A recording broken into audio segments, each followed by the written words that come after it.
انا اعطینا کل کوثر فصلی لربک ونحر، نماز کے ساتھ ہی نہر کا ذکر ہے۔ تو اونٹوں کی قربانی حضرت صلی اللہ علیہ وسلم نے اور باقی 100 کے قریب اونٹ انہوں نے حضرت نے کیے تھے، باقی پھر حضرت علی کرم اللہ وجہہ اور ان حضرات سے کرائے گئے۔ تو یہ پسندیدہ عمل ہے۔ تو اونٹ کی قربانی کا طریقہ ایسے دیکھو، اس کو گھٹنے کو باندھ دیتے ہیں اکال سے، یہ جو سروں کے اوپر خلیجی لوگ رکھتے ہیں اسی کو اکال کہتے، اس طرح کی۔ آج کل شہری زندگی میں ان چیزوں کو سمجھنا تھوڑا مشکل ہوتا ہے۔ گول رسی ہوتی ہے جو بدو اس وقت یا ہمارے دیہاتی اونٹوں کو ایک جگہ کھڑے رہنے کے لیے ان کے پاؤں کو موڑ کے اس کے گھٹنے کے اوپر وہ رسی ڈال دیتے تھے، تو وہ سیدھا نہیں کر سکتا تھا، 3 ٹانگوں پہ کھڑا رہتا تھا یہ۔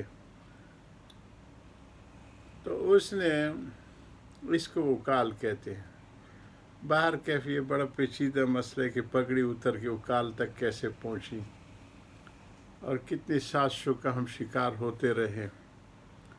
جو چیز تخلیقی طور پہ ہوتی ہے تو اس کا اثر بھی وہ رہتا ہے، دائمی رہتا ہے، لابدی ہوتا ہے۔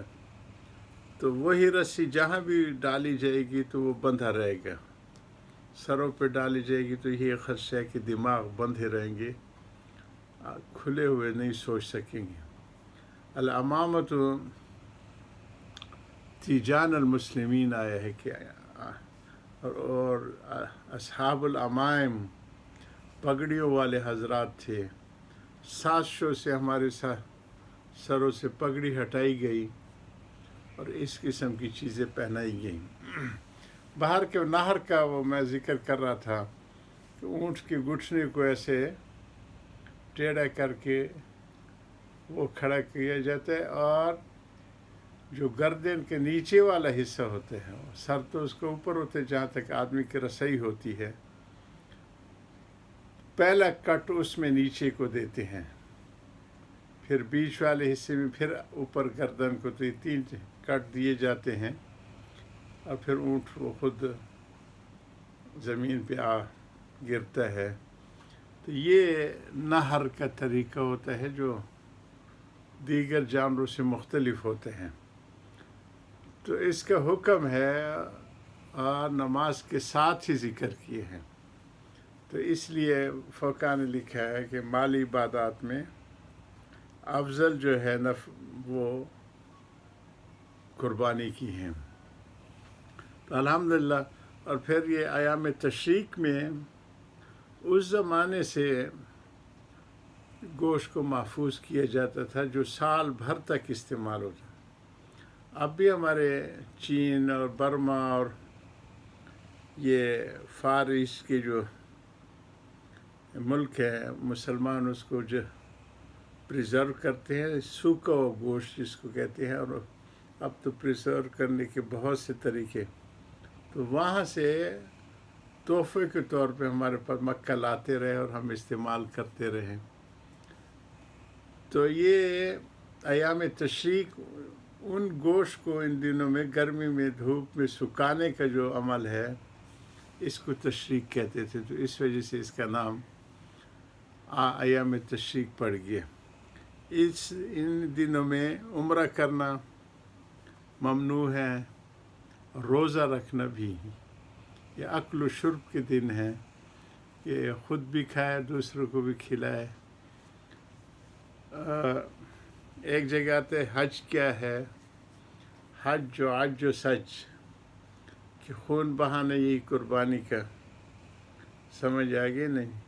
دوسری جگہ ہے کہ سلام کرنا اور کھانا کھلانا۔ تو یہ ساری چیزیں چونکہ قربانی کے ساتھ اور ایام تشریق کے ساتھ جڑی ہوئی تھیں، اور یہاں ہمارے یہاں قربانی کے بھی ہیں، تو خود بھی کھائیں گوشت، سارا بھی کھا سکتے ہیں، اس کے 3 حصے بھی کر سکتے ہیں، تقسیم بھی کر سکتے ہیں۔ کل عام وانتم بخیر وعید السعید وآخر دعوانا الحمد للہ رب العالمین.